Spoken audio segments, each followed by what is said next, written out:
원천징수 이행 상황 신고서 메뉴에 대해 알아보겠습니다.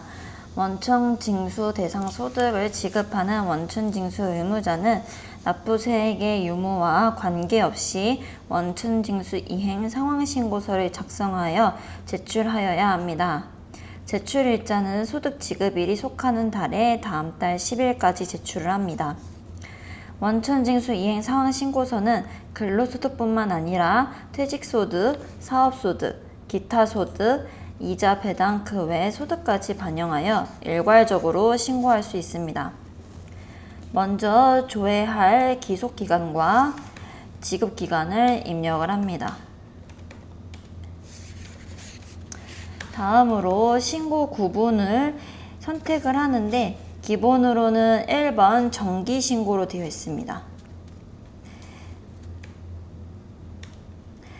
신고 구분은 자동으로 체크가 되는데 매월분 신고서에는 매월에, 반기별 신고일 경우에는 반기에 체크가 되고 수정 신고서에는 수정에 체크가 됩니다. 계속 근무자의 연말정산분이 포함된 경우에는 매월과 연말에 두 곳에 표시가 되며 환급 신청일 경우에는 환급 신청에 표시가 됩니다. 만약 사업장이 반기별 신고일 경우에는 기초정보관리에 회사 등록에 추가사항 2번에 반기별 납부 여부를 열어 선택해야 체크가 됩니다.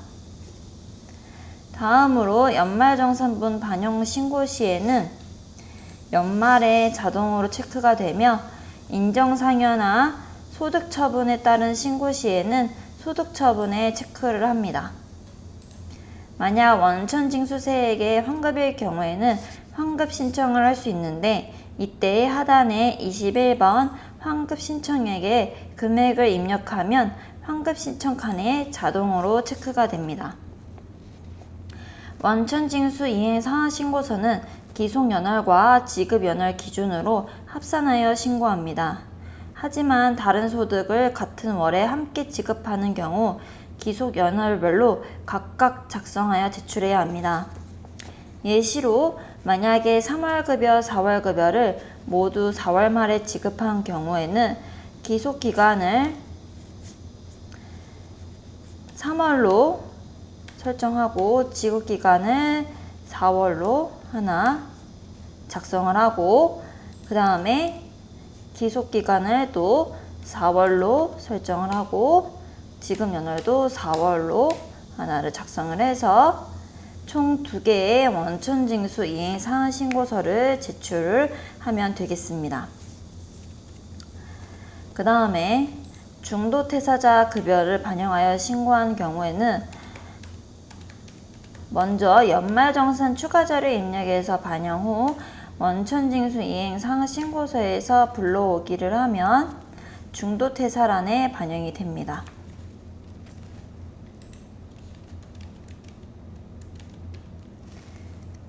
중도퇴사란에 반영이 된 것을 볼 수 있습니다.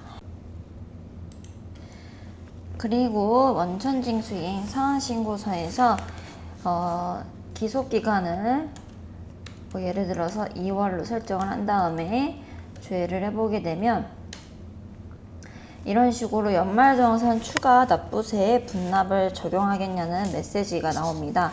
이때 얘를 클릭을 하게 되면 연말정산분이 적용이 되는 것을 볼 수 있습니다. 그 다음에 만약 전달에 환급받지 못한 미환급세액이 있다고 하면 하단에 12번 전월 미환급세액의 금액을 입력을 합니다. 입력하면 당월에 납부해야 할 세액에서 미환급세액이 차감된 금액으로 납부세액이 계산이 됩니다. 마지막으로 제출자 정보를 클릭을 합니다. 제출자 정보를 클릭을 하면 원천징수 의무자는 회사 등록에 정보가 자동으로 반영이 되며 제출일도 자동으로 반영이 됩니다. 만약 환급 신청 금액이 2천만 원 미만인 경우에는 국세 환급금 계좌 신고칸에 환급 계좌를 입력하면 원천징수 이행 상한 신고서의 세 번째 탭에 있는 원천징수세액 환급 신청서를 작성합니다.